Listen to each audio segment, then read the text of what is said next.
So this is Becca Moore, and she had a wild trip to Coachella. Story time. I went to Coachella this weekend and I thought this guy was kind of hitting on me, but then he just robbed me. So yeah, this guy was talking to me and I turned my back to him and my friend heard him say, "I'm gonna make this girl talk to me tomorrow. I'm gonna steal her stuff." And he did. He did. He took my phone, my credit card, and the keys to my rental car out of my purse. So when I was stranded in a random city in California the next day, no money, no phone, no way to get anywhere. So the hotel then calls an Uber, and the Uber they call is this gentleman by the name of Raul. So Raul first takes her to the Sprint store, and after he decides that they're not being particularly helpful, he actually takes her to the police station and then helps her file a police report about the robbery. And after that, they go to a Starbucks where they hang out for a bit, and then they figure out the guy's name and where his Airbnb is. They let the police know, and so the police escort them there so that they can search the place and see if they can find her stuff. She says that the police dip out after nobody could find anything, and so Raul is once again the hero, saying that they're gonna get her stuff back right after they grab margaritas. So they come up with a plan where they go back to the Airbnb and they use the Find My Phone feature to find her phone, which the man had apparently ditched out of fear that she would file a police report. Now this TikTok absolutely blows up, with tons of people asking for more details, specifically about Raul, since he was the hero of the story, and Becca obliges and makes a follow-up. Now I promise I'm gonna get into the big issue with all of this, but it's very important that you understand the background first, because that's vital to the problems that I'm gonna point out here in just a couple minutes. So Becca follows up a couple days later with this video specifically about Raul, and this is where things take a bit of a sad turn. While we're eating, he started showing me pictures of his family, which is when I learned that his daughter is currently going through chemo and his dad has terminal cancer, and they were both under Raul's care, which is why he had to Uber drive.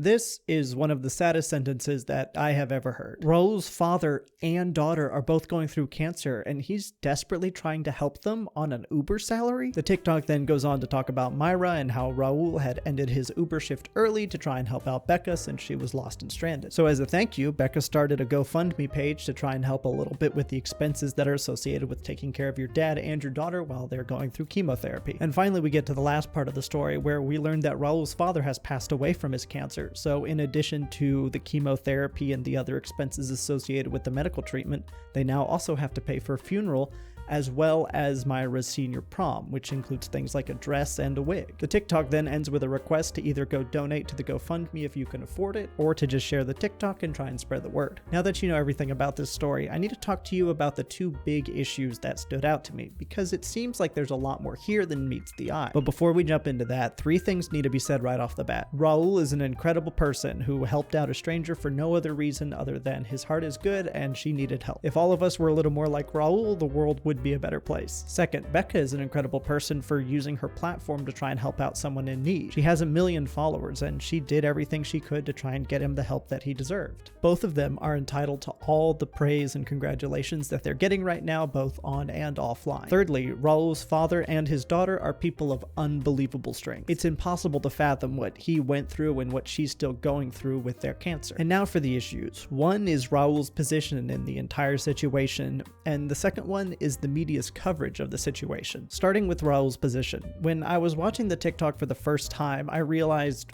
wow, this man's entire life is falling apart with his father getting cancer and now his daughter getting cancer. And he's forced to drive 350 miles to desperately try and make enough money to be able to pay for their treatment. This is an unbelievable failure of our country. Now, I'm not here to yell about universal health care or shill you some politicians' empty promises about reform. I'm trying to impress upon you how sickening it is that a man whose family is literally dying around him is forced to leave them and drive hours upon hours away to desperately try and earn enough money to be able to save their lives. But don't go yet. This gets so much worse, because while there's currently a court case around it, at least in California, Uber drivers are still considered independent contractors in all 50 states of the United States. You want to try and guess how many health or insurance benefits independent contractors get here in America?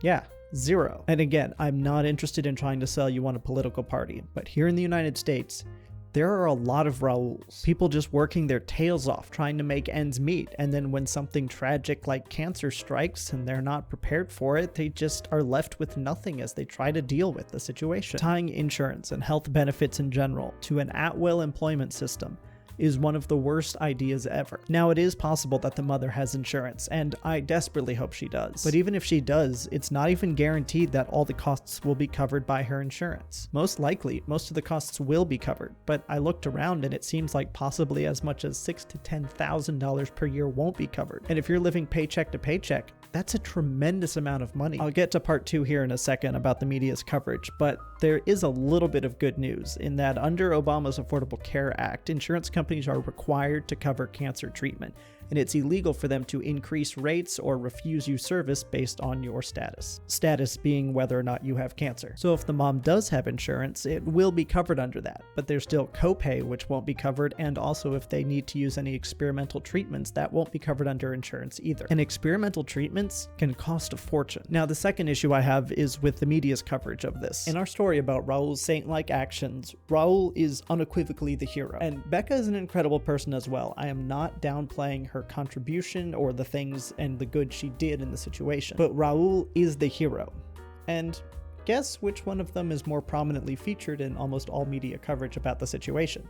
That's right, Becca. By the way, all the articles I'm going to show you are on the front page when you Google the story. I'm not trying to cherry pick or straw man this. Now, there were some news sources like KTLA5, which did a great job of showcasing the entire story, including interviewing Raul and letting him talk. Then there are other places like NBC Los Angeles, which didn't even talk to Raul. It talked about Raul, but it framed the story as if it was Becca just reaching out and helping someone purely out of the goodness of her heart. Which, to be clear, she did, and she deserves to be commended for that. But it kind of frames the whole situation like it was her story, the story of someone who was robbed, helped, and then chose to give back out of the goodness of her heart. And it's not telling it as Raul's story, which is the story of someone whose life was unimaginably difficult, but through all the pain and the suffering that he was going through, he found it in the goodness of his heart to go so far out of his way to help someone else that was in need. That is the story that should have been told and the story that needs to be told. And the NBC article I just mentioned ends with this. Moore wanted to pay it forward. She used her following on TikTok to promote an online fundraiser for Raul's family's medical bills.